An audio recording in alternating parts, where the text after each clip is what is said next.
All right, completing the square, very straightforward problem on example one. I just want to go through the steps a little bit. So first I want to write it as ax squared plus bx equals c. So it's a little different than what we used to do. So you just move that c term over. If a is not a 1, we divide everything by a. Okay. Step two, what we're going to do is we're going to take half of b, then we're going to square half of b, and then we add it to both sides of the equation. Okay, then we factor it out, and the factors are always perfect square trinomials, which means it's going to be x plus whatever half of b is squared, or minus, depending on what sign it is. Okay, and then solve using the square root method. Okay, so square root both sides. All right, so for example one, I'm going to do just that. So first thing I'm going to do is I'm going to move this plus 1 to the other side. So I'm going to get x squared plus 6x. I'm going to leave a little bit of space. That's going to be minus 1.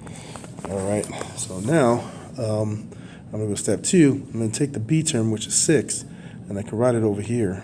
Okay, so half of 6 divided by 2, is 3.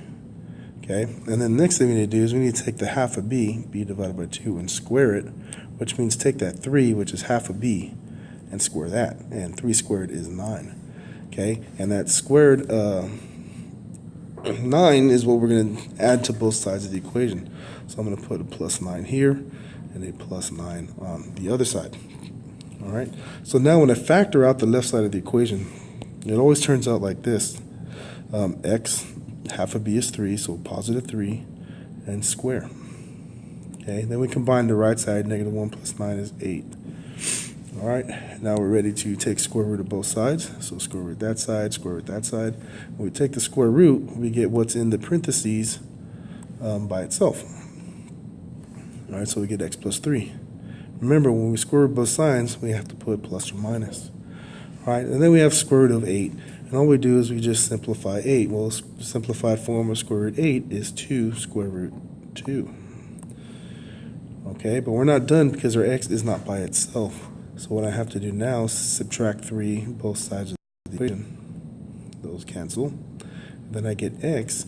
And since we have it in simplified radical form, we can't really add it together without getting some kind of decimal. So I'm just going to write it this way. I'm going to put the negative 3 in the front, plus or minus behind it, and we get 2 square root 2.